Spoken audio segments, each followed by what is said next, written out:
Hi there, welcome back to the channel. If you are new here, welcome. I'm Nicole and welcome to the family. In today's video, I'll be giving you a little rundown of how my wedding details came into being. Now, without further ado, let's get straight into the video.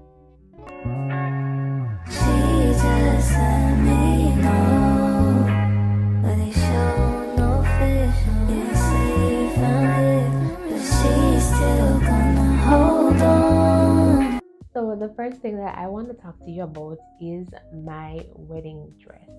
Now, my wedding dress, it was a gift to me from a relative of mine, and the person was overseas. So how did the person gift it to me? So the trick is my dress was from Amazon. Now I will be posting my dress right here so that you will see. My dress was from Amazon, and I took a very big risk of purchasing it on Amazon because it's online, and it's when purchasing online you're taking a chance because you might get what you ordered and you might not.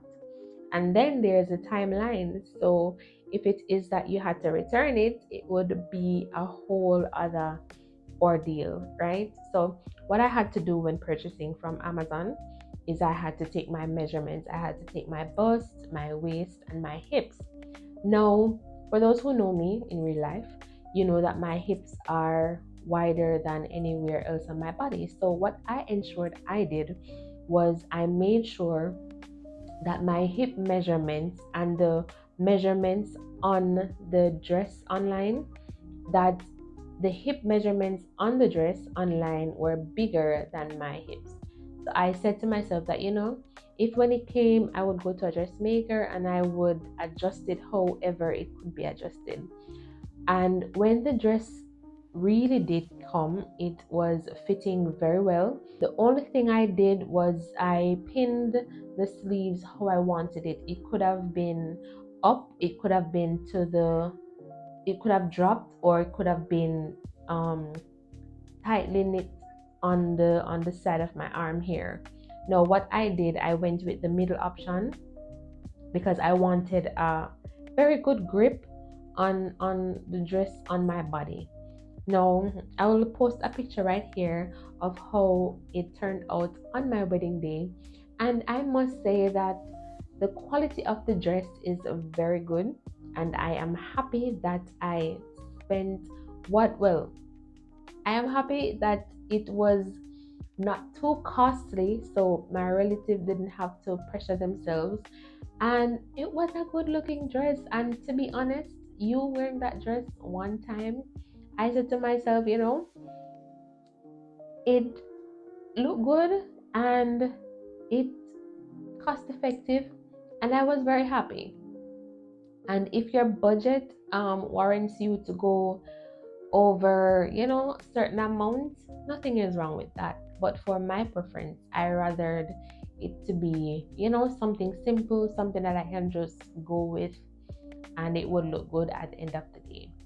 Now my next item is my shoes, and you wouldn't have guessed it. I'm gonna put the insert a picture of it right here. I wore a jelly bean slippers. A jelly bean slippers, and I'm so proud of it because number one, I didn't want to wear any heels because I'm gonna be on my feet probably a long time. I'm gonna be walking, taking pictures, all the works.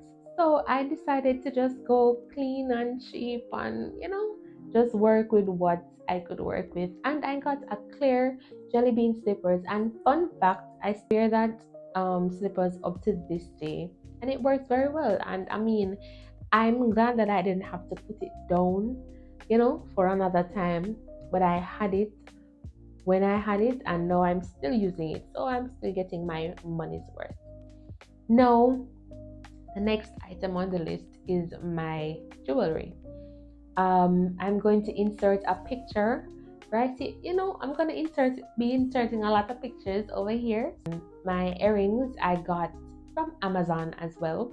I think it was from a store called Pavoy Jewelry.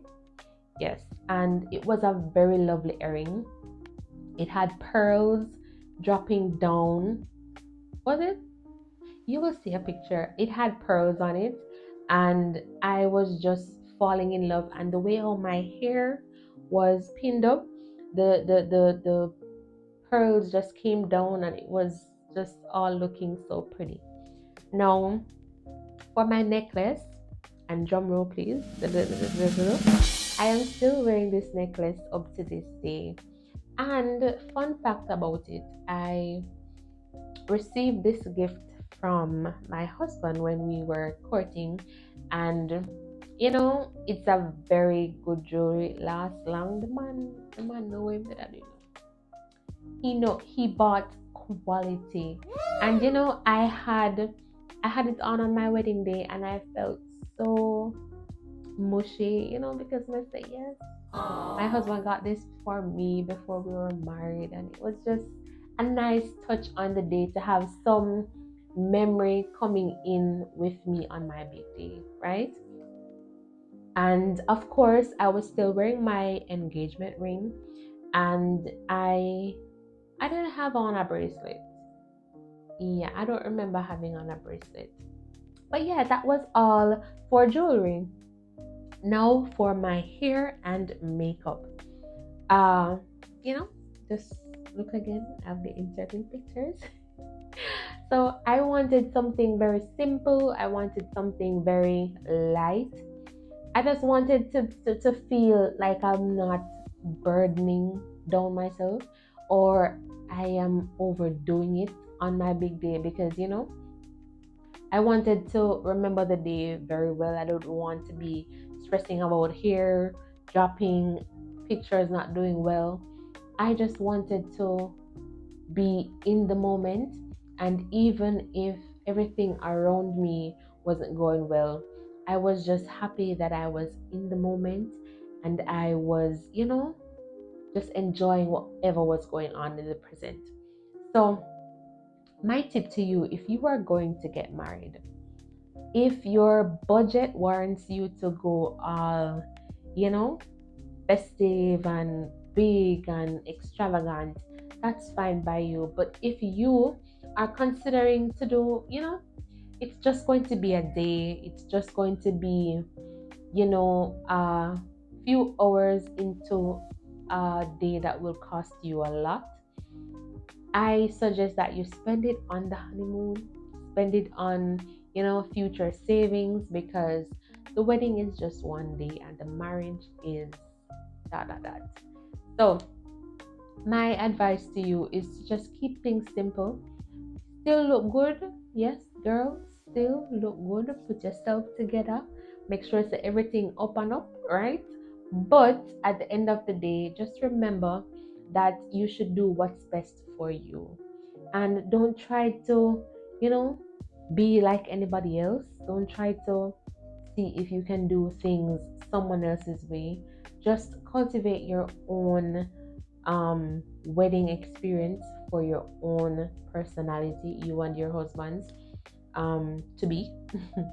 And I just want to say that, you know, this day is something that you're going to remember, and not just remember the expenses, but to also remember the memories.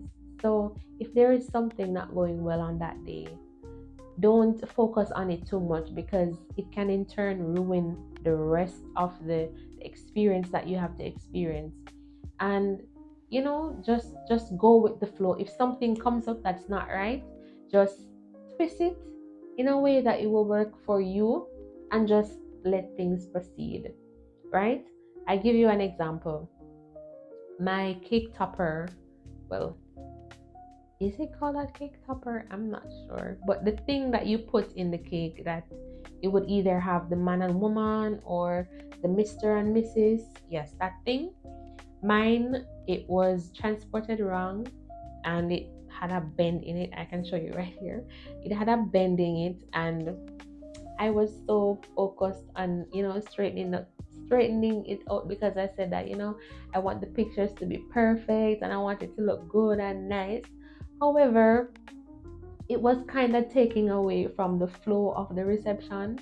And my husband said to me, babes, just leave it. And I was like, okay, fine. And we started cutting the cake and everything. And I can see where it kind of put a little shift, a little tilt in my mood. And I said to myself, it don't come bad already. Just work with it and just move on. And looking back, I can say that, I don't even know what happened to the cake topper. I really don't. So, whatever comes up, just twist it in a way that you can just let it work and just let it flow, right? Because you indeed want to savor the memories, the moments that you have on your special day. Now, I hope that this video was very helpful to you, and I hope that you took some tips in what I said. Now, thank you so much for viewing. I hope that you like, comment, and subscribe. See you in my next